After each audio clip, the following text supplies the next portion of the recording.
Hello friends, welcome to all. Previous papers தான் பார்த்துட்ருக்கோம். அந்த வகையில் தமிழ் பேப்பரில் ஒரு 33 பேப்பர் கம்ப்ளீட் பண்ணியிருக்கோம். ஜிகே பேப்பரில் ஒரு 12 பேப்பர் கம்ப்ளீட் பண்ணியிருக்கோம். இது 13வது பேப்பர். இது எந்த எக்ஸாமுக்கானது அப்படின்னா, இப்போ ரீசெண்டாக 2023 நடந்த ஒரு எக்ஸாமுக்கான பேப்பர் தான். இதில் 75 ஜிகே கொஷின்ஸ் இருக்குது. வாங்க எந்த மாதிரி கேட்டிருக்காங்கன்னு பார்க்கலாம். ஃபர்ஸ்ட் கொஸ்டின், MYERS 1998 படி கிழக்கு இமயமலை பல்லுயிர் பெருக்கத்தின் முக்கிய ஹாட்ஸ்பாட் பகுதியில் உள்ள உள்ளூர் வாஸ்குலர் தாவரங்களின் மொத்த எண்ணிக்கை என்ன அப்படின்னா 5000. மொத்தம் 5000 தாவரங்களின் எண்ணிக்கை இருக்கு. அடுத்ததா, எக்ஸ் கதிர்களை கண்டுபிடித்தவர் யார்? எக்ஸ் கதிர்களை கண்டுபிடித்தவர் ராட்ஜென்ட். ராட்ஜென்ட் தான் எக்ஸ் கதிர்களை கண்டுபிடித்தவர். அடுத்த கேள்வி, வாயு விதியை கூறியவர் யார்? வாயு விதியை கூறியவர் ராபர்ட் பாயில். வாயு விதி ராபர்ட் பாயில். அடுத்த கொஸ்டின், பாய்ஸ் என்பது கீழ்கண்ட எதனுடன் தொடர்புடையது? பாய்ஸ் என்பது கீழ்கண்ட எதனுடன் தொடர்புடையது அப்படின்னா பாகியல். பாய்ஸ் என்பது பாகியலுடன் தொடர்புடையது. அடுத்ததான், வட்டப்பாதையில் சைக்கிளில் செல்லும் ஒருவர் வட்ட மையத்தை நோக்கி உட்பக்கமாக சாய்வது எதனால்? வட்டப்பாதையில் சைக்கிளில் செல்லும் ஒருவர் வட்டப்பாதையின் மையத்தை நோக்கி உள்பக்கமாக சாய்வது எதனால் அப்படின்னா தேவையான மைய நோக்கு விசையை உருவாக்குறதுக்காக. தேவையான மைய நோக்கு விசையை உருவாக்க. அடுத்ததா, விக்ரம் சாராபாய் விண்வெளி மையம் அமைந்துள்ள இடம் எது? திருவனந்தபுரம். கேரளாவில் திருவனந்தபுரம் தான் விக்ரம் சாராபாய் விண்வெளி மையம் அமைந்திருக்கு. அடுத்ததா, பின் வருவனவற்றுள் எந்த ஒன்று அறிவுசார் கற்றலுக்கு வழிவகுக்கின்றது? பின் வருவனவற்றுள் எந்த ஒன்று அறிவுசார் கற்றலுக்கு வழிவகுக்கிறது அப்படின்னா கருத்துசார் கற்றல். கருத்து சார்ந்து கற்றல் தான் அறிவுசார் கற்றலுக்கு வழிவகுக்கிறது. அடுத்தது, 2020ஆம் ஆண்டிற்கான உடல் செயலியல் அல்லது மருத்துவத்திற்கான நோபல் பரிசு பெற்றவர்கள் யார்? 2020ஆம் ஆண்டுக்கானது யார் அப்படின்னா Michael Houghton, Harvey J Alter மற்றும் Charles M Rice. Michael Houghton, Harvey J Alter மற்றும் சார்லஸ் எம் ரைஸ் இவங்க தான் 2020ஆம் ஆண்டுக்கான உடல் செயலியல் மற்றும் மருத்துவத்திற்கான நோபல் பரிசை வாங்கியிருக்காங்க. அடுத்ததான், விளையாட்டுகளில் சிறந்த பயிற்சியாளர்களை கௌரவிப்பதற்கான துரோணாச்சாரியர் விருது எந்த ஆண்டு தொடங்கப்பட்டது? துரோணாச்சாரியர் விருது எந்த ஆண்டு தொடங்கப்பட்டது அப்படின்னா 1985ஆம் ஆண்டு. இது பயிற்சியாளர்களுக்காக கொடுக்கப்படும் விருது துரோணாச்சாரியர் விருது. 1985 தொடங்கியிருக்காங்க. மாவட்ட திறன் கமிட்டியை தலைமை தாங்குவது எது? மாவட்ட திறன் கமிட்டியை தலைமை தாங்குவது மாவட்ட ஆட்சியர் தான் தலைமை தாங்குறாரு, டிஸ்ட்ரிக்ட் ஸ்கில் கமிட்டியை. அடுத்ததா, தொற்று நோய்க்கு பிந்தைய உலகத்திற்கான 10 பாடங்கள் என்ற புத்தகத்தின் ஆசிரியர். தொற்று நோய்க்கு பிந்தைய உலகத்திற்கான 10 பாடங்கள் என்ற புத்தகத்தின் ஆசிரியர் யார் அப்படின்னா ஃப்ரித் ஜகாரியா. ஃப்ரித் ஜகாரியா. அடுத்து, மார்ச் 2021 சூயஸ் கால்வாயில் சிக்கியிருந்த மாபெரும் கொள்கலன்களுடைய சரக்கு கப்பலின் பெயரிடுக அப்படின்னா எவர் கிவன். எவர் கிவன். மார்ச் 2021 சூயஸ் கால்வாயில் சிக்கியிருந்த மாபெரும் கொள்கலன்களுடைய சரக்கு கப்பலோட பெயர் என்ன அப்படின்னா எவர் கிவன். கீழ்கண்டவற்றில் எது கவர்னரின் அதிகாரம் இல்லை கேட்குறாங்க. கவர்னர் அதிகாரம் இல்லை அப்படின்னா ராஜதந்திரம் மற்றும் இராணுவ அதிகாரங்கள். அப்போ ராஜதந்திரமும் இராணுவ அதிகாரங்களும் எப்பயுமே குடியரசுத் தலைவர்கிட்ட தான் இருக்கும். மாநில அரசு தலைமை வழக்கறிஞரை நியமித்தல் இவர்கிட்ட தான் இருக்கு. சட்டசபைகளை கலைத்தல் கவர்னர்கிட்ட தான் இருக்கு. மாநிலத்திற்குள் தண்டனைகளை பரிசீலனை செய்தல் அதுவும் கவர்னருடைய அதிகாரம் தான். அடுத்ததான், இந்திய பிரதம மந்திரி டாக்டர் மன்மோகன் சிங் டேஸ் நதியை இந்தியாவின் தேசிய நதியாக 2008 நவம்பர் 4 அறிவித்தார் அப்படின்னா கங்கை. கங்கை தேசிய நதியாக அறிவிக்கப்பட்ட ஆண்டு 2008. அறிவிச்சது யார் அப்படின்னா டாக்டர் மன்மோகன் சிங் அவங்க தான். அடுத்ததா, தேசிய ஜல் ஜீவன் இயக்கத்தின் இயக்குனர் யாரு அப்படின்னா மனோஜ்குமார் சாஹூ. தேசிய ஜல் ஜீவன் இயக்கத்தின் இயக்குனர் யாருன்னா மனோஜ்குமார் சாஹூ. கீழ்கண்டவற்றுள் நீர் போக்குவரத்து செழித்து காணப்படாத மாநிலம் என்ன அப்படின்னா ராஜஸ்தான். அதாவது பாலைவனங்கள்லாம் இருக்கு அதிகமா. நீர் போக்குவரத்து செழித்து காணப்படாத மாநிலம்னா ராஜஸ்தான். இந்தியாவில் எந்த வகையான மனித இனத்திற்கு தடித்த உதடுகள் காணப்படுகிறது அப்படின்னா புரோட்டோ ஆஸ்ட்ரோலாய்டு. புரோட்டோ ஆஸ்ட்ரோலாய்டு அவங்களுக்கு தான் தடித்த உதடுகள் காணப்படுகிறது. பிலாஸ்பூர் டேஸ் மண்டல ரயில்வேயின் தலைமையிடம் அப்படின்னா தென்கிழக்கு மத்திய ரயில்வே. தென்கிழக்கு மத்திய ரயில்வே தான் பிலாஸ்பூர் அப்படின்ற ரயில்வே மண்டலம். ஹேமடைட் தாதுவின் நிறம் என்ன அப்படின்னா சிகப்பு. ஹேமடைட் தாதுவின் நிறம் சிவப்பு. கங்கை நதியின் மொத்த நீளம் அதன் மூலத்திலிருந்து அதன் வாய் வரை எவ்வளோ அப்படின்னா 25 கிலோமீட்டர். 2525 கிலோமீட்டர் தான் கங்கை நதியின் மொத்த நீளம். காலவரிசைப்படி விஜயநகர பேரரசை ஆண்ட பின்வரும் வம்சங்களை வரிசைப்படுத்துக அப்படின்னா இது தெரியும். சங்கம, சாளுவ, துளுவ, ஆரவீடு. சங்கம, சாளுவ, துளுவ, ஆரவீடு. இதுதான் சரியான வரிசை. சையது வம்சத்தின் கடைசி அரசர் ஆலம் ஷா. அவருடைய உண்மையான பெயர் என்ன அப்படின்னா அலாவுதீன் ஷா. சையது வம்சத்தோட கடைசி அரசர் ஆலம் ஷா. அவருடைய உண்மையான பெயர் என்ன அப்படின்னா அலாவுதீன் ஷா தான் ஆலம் ஷாவோட பேர். ராஜேந்திர சோழனின் இலங்கை படையெடுப்பு பற்றிய செய்திகளை டேஷ் செப்பேடுகள் மூலம் அறியலாம் அப்படின்னா கரந்தை செப்பேடுகள். ராஜேந்திர சோழன் இலங்கை வரைக்கும் படையெடுத்திருக்காரு. அந்த செய்திகளை கூறுற செப்பேடுகள் என்ன அப்படின்னா கரந்தை செப்பேடுகள். ராஜேந்திர சோழன் கரந்தை செப்பேடுகள். சிவாஜி யாரிடமிருந்து சிங்கக்காட் கோட்டையை கைப்பற்றினார்? சிவாஜி யாரிடமிருந்து சிங்கக்காட் கோட்டையை கைப்பற்றினார் அப்படின்னா முகலாயர்களிருந்து கைப்பற்றியிருக்காரு சிங்கக்காட் கோட்டையை. மொழிவாரி அடிப்படையில் பாம்பே மாநிலம் எப்படி பிரிக்கப்பட்டது?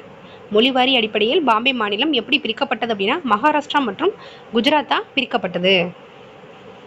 தமிழ்நாட்டில் 8ஆம் நூற்றாண்டு மற்றும் 13ஆம் நூற்றாண்டுகளுக்கு இடையில் ஐநூற்றுவர் அப்படின்னு யாரை சொல்லுவாங்க அப்படின்னா வணிகர் சங்கங்களை சொல்லுவாங்க. வணிகர் சங்கங்களுக்கு என்ன பேர் அப்படின்னா ஐநூற்றுவர். பொறுத்துக. கங்காதேவி அப்படின்றவங்க எழுதின நூல் வந்து மதுரா விஜயம். கங்காதேவி மதுரா விஜயம். திருமலாம்பா அப்படின்றவங்க எழுதின நூல் தான் வரதாம்பிகா பரிநாயம். திருமலாம்பா வரதாம்பிகா பரிநாயம். சமரசர் அப்படின்றவங்க எழுதுனது பிரபுலிங்க லீலை. சமரசர் பிரபுலிங்க லீலை. கதைதாசர் அப்படின்றவங்க எழுதுனது தான் ஹரி பக்தி சாரம். கதைதாசர் ஹரி பக்தி சாரம். கங்காதேவி மதுரா விஜயம், திருமலாம்பா வரதாம்பிகா பரிநாயம், சமரசர் பிரபுலிங்க லீலை, கதைதாசர் ஹரிபக்தி சாரம். அடுத்ததா மொஹஞ்சதாரோவின் பசுபதி முத்திரையில் காணப்படும் 4 விலங்குகளின் பெயரை குறிப்பிடுக. மொஹஞ்சதாரோவிலிருந்து தான் பசுபதி முத்திரை எடுத்திருப்பாங்க. அதில் காணப்படுற 4 விலங்குகளோட பேர் என்ன அப்படின்னா யானை, புலி, காண்டாமிருகம், எருமை. யானை, புலி, காண்டாமிருகம், எருமை. இந்திய அரசியலமைப்பின் எந்த பகுதி குடியுரிமை பற்றி கூறுகிறது அப்படின்னா பகுதி 2. மொத்தம் பகுதி ஆரம்பத்தில் 22 இருந்தது, தற்போது 25 இருக்குது. அதில் 2வது பகுதி தான் குடியுரிமை பற்றி சொல்லும். அடுத்ததா விரைவு நீதிமன்றங்கள் டேஸ் பரிந்துரையின் பேரில் ஏற்படுத்தப்பட்டிருக்கிறது அப்படின்னா 11வது நிதி ஆணையம். 11வது நிதி ஆணையம் தான் விரைவு நீதிமன்றங்கள் மூலியமாக கொண்டு வந்தாங்க. இது வந்து நிதி ஆணையம், அதுக்கான சரத்து என்ன அப்படின்னா 280. 1953ஆம் ஆண்டின் மாநில மறுசீரமைப்பு ஆணையத்தின் தலைவராக இருந்தவர் யார்? 1953ஆம் ஆண்டின் மாநில மறுசீரமைப்பு ஆணையம் தலைவர் யாருன்னா பசல் அலி. அவங்க தலைமையில் தான் அமைக்கப்பட்டது. எந்த வருஷம்னா 1953. பட்டியல் 1 பட்டியல் 2 பொறுத்துக. விதி மற்றும் அது ஆளுநர் சார்ந்தது. 156 எதை பற்றி சொல்லும் அப்படின்னா ஆளுநரின் பதவி காலத்தை பற்றி சொல்லும். 156 ஆளுநரின் பதவி காலம். 165 என்ன அப்படின்னா ஆளுநர் அட்வொகேட் ஜெனரல் நியமிக்கும் அதிகாரம். இந்திய அளவில் அட்டர்னி ஜெனரல், மாநில அளவில் அட்வொகேட் ஜெனரல் நியமிக்கிறது யார் அப்படின்னா ஆளுநர். அதை நியமிக்கிறதுக்கான விதி என்ன அப்படின்னா 165. ஆர்டிகல் 200 எதை பற்றி சொல்லுது அப்படின்னா ஆளுநர் மசோதாவுக்கு ஒப்புதல் அளித்தல்.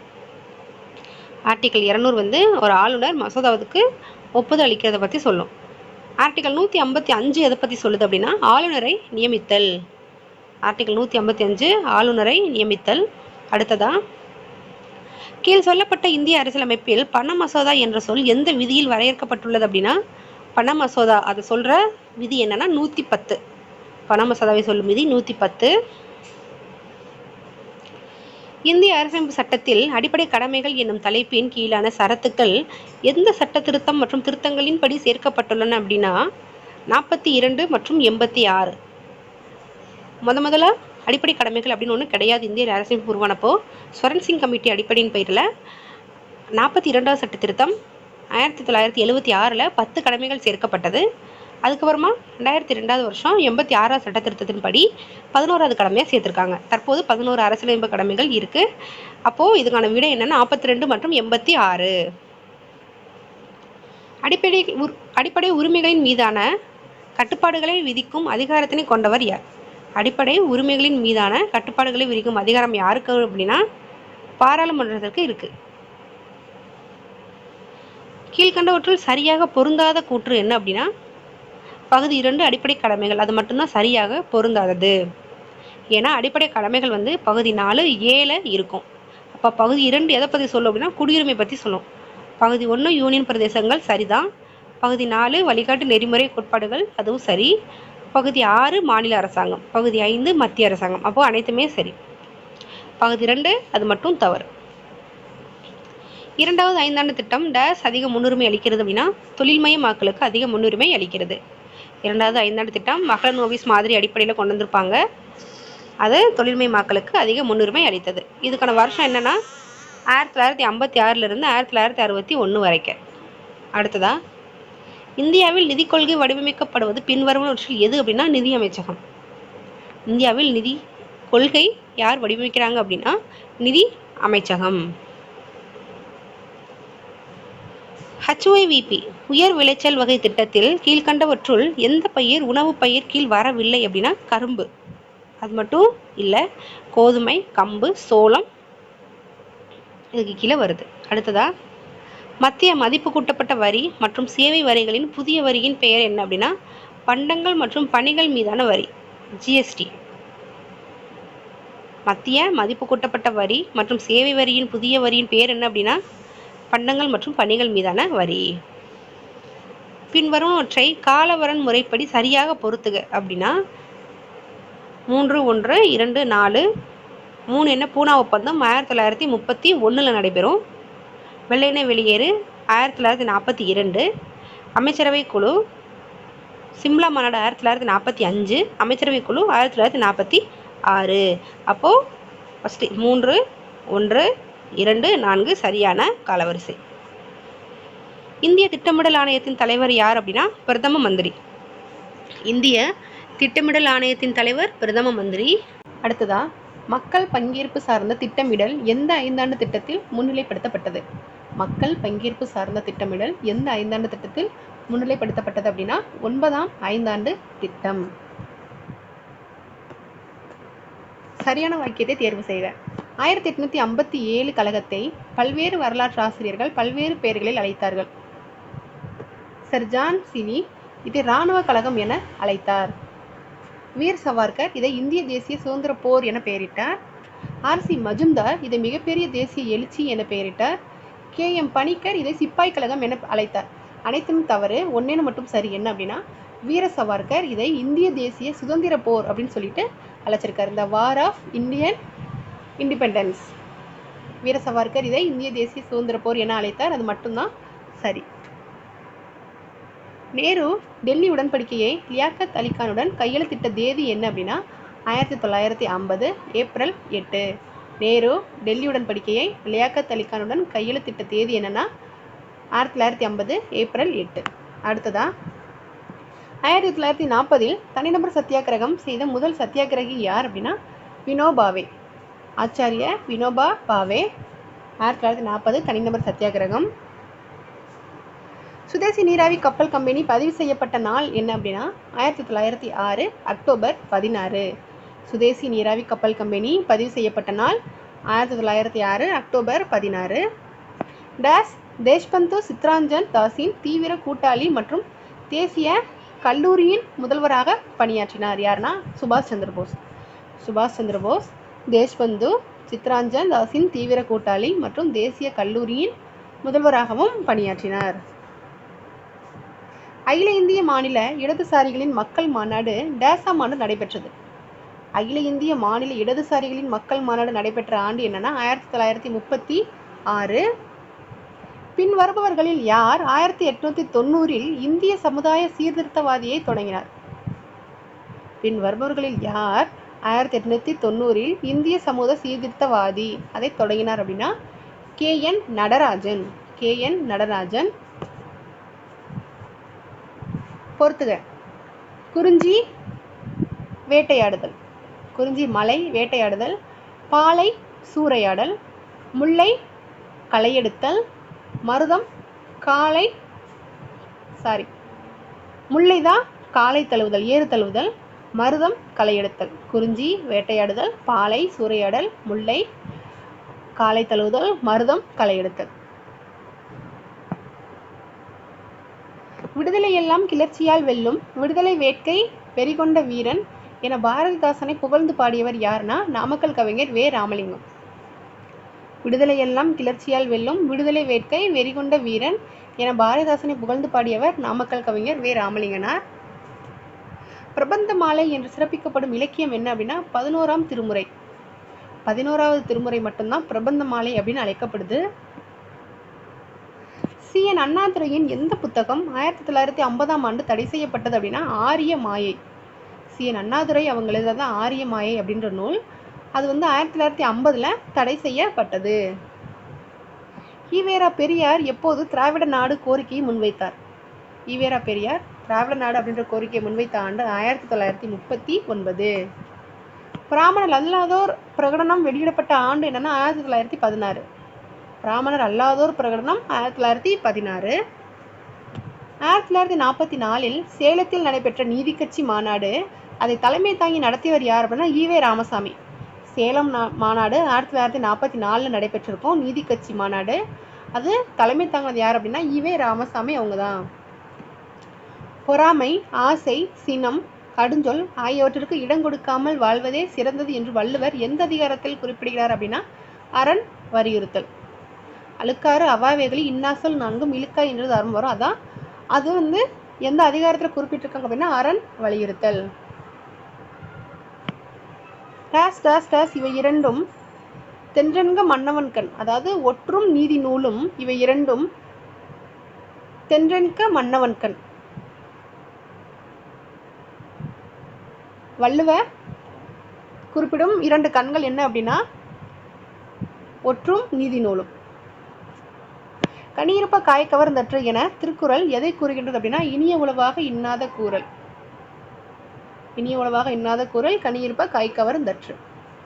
கூற்று: திருக்குறளானது இல்லறத்தையும் மகளிரின் கற்பு திறமையையும் சிறப்பித்து பேசுகிறது. காரணம்: இப்பண்புகள் மனு தர்மத்துக்கு புறம்பானவை. கூற்று காரணம் இரண்டும் சரி. மனு தர்மத்துக்கு புறம்பானவை இரண்டுமே சரி. வேங்கையின் மைந்தன் புதினத்தின் ஆசிரியர் அகிலன்.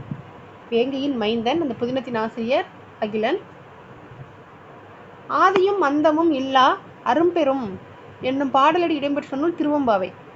ஆதியும் அந்தமும் இல்லா அரும்பெரும் என்ற பாடலடி இடம்பெற்ற நூல் திருவெம்பாவை. திருவெம்பாவை பாடியது மாணிக்கவாசகர். பதிற்றுப்பத்தில் சிறப்பிக்கப்படும் மன்னர்கள் யார் அப்படின்னா சேரர்கள். சேரர்களை பற்றி தான் சொல்கிற நூல் பதிற்றுப்பத்து. முதல் பத்தும் 10ஆம் பத்தும் கிடைக்காது. 8 சேரர்களை பற்றி கிடைச்சிருக்கும். அடுத்ததா ஆதிச்சநல்லூர் தாளிகள் புதைத்த இடத்தை கண்டுபிடித்தவர் யார் அப்படின்னா ஜகோர். ஆதிச்சநல்லூர் தாளிகள் புதைத்த இடத்தை கண்டுபிடித்தவர் ஜகோர். புலம்பெயர்ந்தோர் பதிவில் முன்னிலை வகிக்கும் மாவட்டம் சென்னை. புலம்பெயர்ந்தோர் பதிவில் முன்னிலை வகிக்கும் மாவட்டம் என்ன அப்படின்னா சென்னை. உலகளாவிய மனித உரிமை பிரகடனத்தில் கல்வி அடிப்படை உரிமை விதி என்ன அப்படின்னா விதி 26. உலகளாவிய மனித உரிமை பிரகடனத்தில் கல்வி அடிப்படை உரிமை விதி என்ன அப்படின்னா விதி 26. நீடித்த வளர்ச்சிக்கான இலக்குகளின் செயல்பாடுகளை கண்காணிப்பதற்கான முதன்மை நிறுவனம் நிதி ஆயோக். நீடித்த வளர்ச்சிக்கான இலக்குகளின் செயல்பாடுகளை கண்காணிப்பதற்கான முதன்மை நிறுவனம் நிதி ஆயோக். தமிழ்நாட்டில் அமைக்கப்பட்ட முதல் பெருநிறுவன மருத்துவமனை அப்பல்லோ மருத்துவமனை. தமிழ்நாட்டில் அமைக்கப்பட்ட முதல் பெருநிறுவன மருத்துவமனை அப்பல்லோ மருத்துவமனை. அடுத்ததா எந்த ஆண்டில் தாழ்த்தப்பட்ட சாதிகள் மற்றும் பழங்குடியினருக்கான ஆணையம் பட்டியல் பழங்குடியினருக்கான தேசிய ஆணையமாக மறுபெயரிடப்பட்டது அப்படின்னா 1987.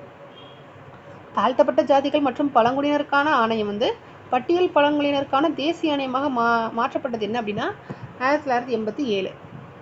NH-44 தமிழ்நாட்டின் மிக நீளமான நெடுஞ்சாலை. இது ஓசூரில் இருந்து கன்னியாகுமரி வரை செல்லும். NH-44 தமிழ்நாட்டின் மிக நீளமான தேசிய நெடுஞ்சாலை. இது ஓசூரிலிருந்து கன்னியாகுமரி வரை செல்லும். பிரிட்டிஷ் அரசாங்கம் மறைமுகமாக இந்தியர்களின் முன்னேற்றத்திற்கு உதவியது. அவை யாவன என்ன அப்படின்னா 1, 2, 4 பாடசாலைகளை நாடெங்கிலும் நிறுவியதன் மூலம், புதிய தொழிற்சாலைகளை அமைத்ததன் மூலம், போக்குவரத்து வசதிகளை செய்வதன் மூலம். பாடசாலை, புதிய தொழிற்சாலை, போக்குவரத்து வசதி. இதன் மூலம் ஆங்கிலேயர்கள் இந்தியர்களுக்கு மறைமுகமாக உதவியிருக்காங்க அப்படின்னு சொல்கிறாங்க. அடுத்ததா கூற்று. சுயமரியாதை திருமணங்களில் தாலி தடை செய்யப்பட்டுள்ளது. தாலி என்பது ஆணுக்கு பெண்ணிய அடிமைத்தனத்தின் கொடூர சின்னமாக பார்க்கப்பட்டது. இரண்டுமே சரியான விளக்கம். சுயமரியாதை திருமணங்களில் தாலி கிடையாது. தாலி அப்படின்றது வந்து ஆணுக்கு பெண்ணிய அடிமைத்தனத்தின் கொடூர சின்னமாக பார்க்கப்பட்டது. பின்வருவனவற்றில் பெரியார் ஆதரவு அளிக்காதது எது அப்படின்னா கணவனுக்கு மரியாதை, அதாவது சாதி மத தொடர்பான சடங்குகளை மீறுதல்,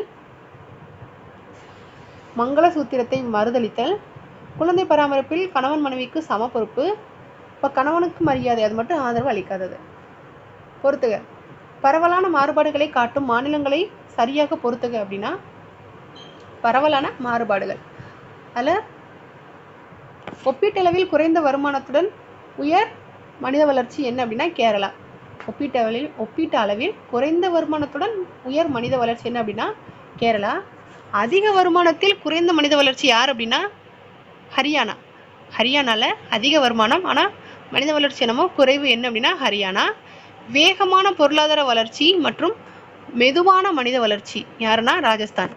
பொருளாதார வளர்ச்சி வேகமாக இருக்கும், மெதுவான மனித வளர்ச்சி என்ன அப்படின்னா ராஜஸ்தான். பரஸ்பர மந்தமான வளர்ச்சி மற்றும் மனித வளர்ச்சி பீகார். பரஸ்பர மந்தமான வளர்ச்சி மற்றும் மனித வளர்ச்சி எந்த மாநிலம் அப்படின்னா பீகார். இப்போது 2023 கேட்கப்பட்ட இந்த தேர்வுக்கான 75 முக்கியமான ஜிகே கேள்விகளை பார்த்தாச்சு. அடுத்த ஒரு ஜிகே கேள்விகளை பார்க்கலாம். தேங்க்யூ.